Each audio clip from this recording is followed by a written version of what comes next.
Ricardo Eliezer Neftalí Reyes Basoalto nació en Parral, actual Séptima Región, el 12 de julio de 1904. Su madre fue Rosa Neftalí Basoalto Opaza, profesora de un liceo de niñas. Su padre, José del Carmen Reyes Morales, fue obrero y posteriormente maquinista. Rosa murió de tuberculosis pocas semanas después de dar a luz a Neftalí, su único hijo. Esta ausencia marcaría más adelante al poeta y su nostalgia se hizo patente en dos poemas dedicados a ella. Más tarde, su padre se volvió a casar y Neftalí se educó los primeros años de su vida en la casa de sus abuelos. Hasta en 1906 fue a vivir a Temuco junto a su padre. Este había vuelto a casarse con Trinidad Claudia Malverde. Por el cariño que le tenía, le llamaba el ángel tutelar de mi infancia. Laurita y Rodolfo fueron sus hermanos por parte de su padre.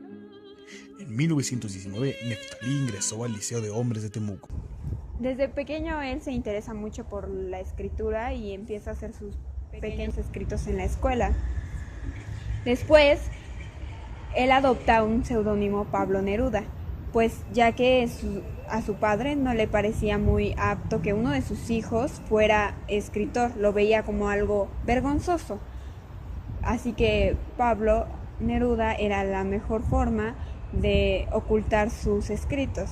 Él adopta ese seudónimo por Jean Neruda, su autor favorito, y Pablo pues simplemente le gustaba. El primer acercamiento del poeta Neftalí Reyes con la poesía fue a través de un tío poeta, Orlando Mazón. Mientras a su padre no le agradaba la idea de que su hijo fuera poeta, su tío consentía demasiado su curiosidad por los libros y la lectura. Dejó que se desarrollara y más tarde comenzó a escribir sus primeros poemas.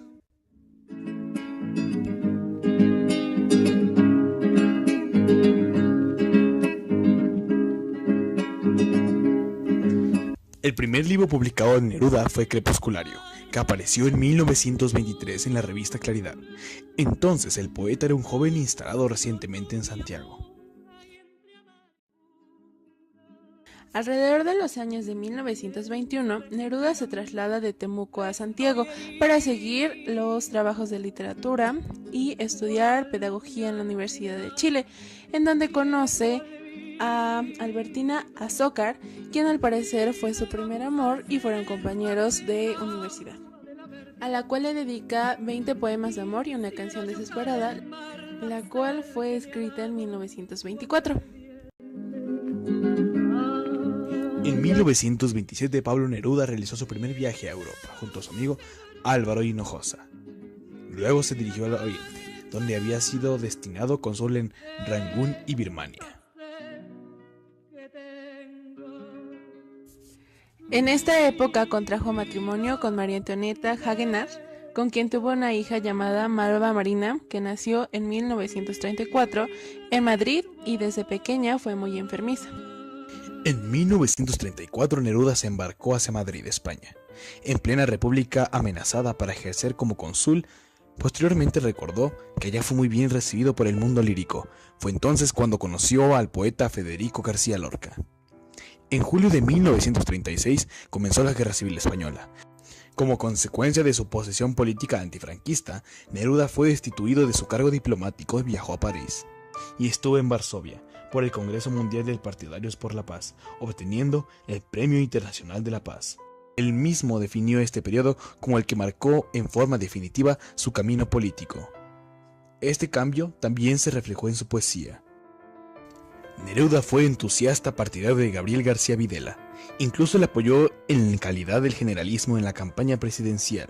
Sin embargo, ya siendo presidente González Videla promulgó la Ley de Defensa de la Democracia, llamada la Ley Maldita, que prohibió la existencia del Partido Comunista y mediante la cual se perseguía a sus partidarios. Con ello, Neruda fue desaforado en 1948, clandestino en el país hasta 1949. Durante este tiempo, escribió la mayor parte del Canto General.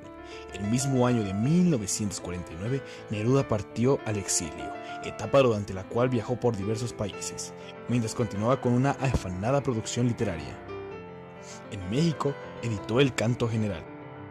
En 1971 aceptó el cargo de embajador en Francia y el mismo año se le otorgó el Premio Nobel de Literatura. En el país europeo comenzó sus memorias, publicadas de forma póstuma. Confieso que he vivido en 1974.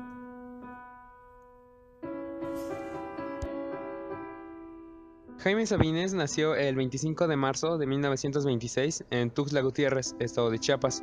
Fue hijo de un inmigrante libanés. El padre de Jaime Sabines, el mayor Sabines, no era un hombre culto, al contrario, pero disfrutaba de contar cuentos a sus hijos. A Jaime Sabines le contaba Las Mil y Una Noches, por ejemplo, uno de los libros que fue su inspiración desde pequeño para comenzar a escribir sus poemas. Así fue como la cultura llegó indirectamente a la vida de Jaime Sabines, que más tarde se convertiría en uno de los más grandes poetas de este siglo. Aquello que quiera Alá, en el nombre de Alá, el clemente, el misericordioso, que las leyendas de los antiguos sean una lección para los modernos, a fin que el hombre aprenda en sucesos que ocurren en otros, que no son él, entonces respetará y comparará con atención las palabras de Octavio los Paz pasados. llegó a considerar a Sabines como uno de los mejores poetas contemporáneos en lengua hispana. En 1965, la compañía discográfica Voz Viva de México grabó un disco con algunos poemas de Sabines con la propia voz del autor. Debo dejar de fumarte, de beberte, de pensarte, es posible, siguiendo las prescripciones de la moral en turno. Me recito tiempo, abstinencia, Fíjate soledad. que a él le pasa algo muy curioso.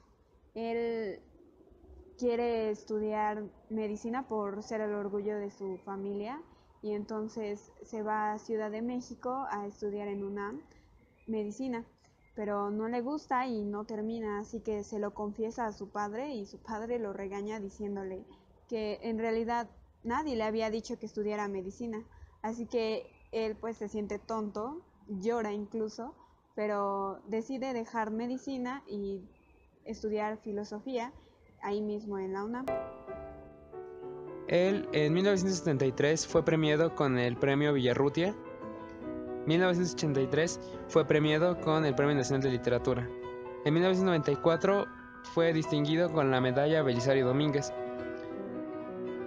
En 1949 Sabines publica su primera compilación de poemas bajo el título de Oral. Él era un hombre muy apegado a su familia, los quería bastante. Cuando su padre muere, él regresa a su ciudad natal y al final de sus días, su última voluntad era ser enterrado junto a sus padres en el Panteón Jardín de México. Así que muchas de sus obras fueron dedicadas a su madre, a su padre, a los integrantes de su familia y bueno, al final su voluntad se hizo realidad. Compaginar esta actividad política que parece exigir cierta disciplina ideológica y un proyecto colectivo de futuro había de ser difícil para un hombre como el que nos revela sus escritos. Autor de una obra marcada por el pesimismo y por una actitud descreída y paradójicamente confesional, imbuida de una concepción trágica del amor y transida por las angustias de la soledad. Amor mío, mi amor, amor hallado de pronto en la ostra de la muerte. Quiero comer contigo, estar, amar contigo, quiero tocarte, verte. Me lo digo, lo dicen en mi cuerpo los hilos de mi sangre acostumbrada, lo dice este dolor y mis zapatos y mi boca y mi almohada. Te quiero, amor, amor absurdamente, tontamente perdido, iluminado, soñando rosas e inventando estrellas y diciéndote adiós yendo a tu lado. Te quiero desde el poste de la esquina, desde la alfombra de este cuarto a solas, en las sábanas tibias en tu cuerpo, donde se duerme en agua de amapolas. Cabellera del aire desvelado, río de noche, platanar oscuro, colmena ciega, amor desenterrado. Voy a seguir tus pasos hacia arriba, de tus pies a tu muslo y a Jaime tu Sabines costado. falleció en la Ciudad de México el 19 de marzo de 1999. El poeta fue sometido a más de 30 operaciones en toda su vida. Sin embargo, murió víctima de cáncer a finales de la década de los 90. En el círculo literario, Sabines era apodado el francotirador de la literatura, debido a su habilidad para jugar con la realidad.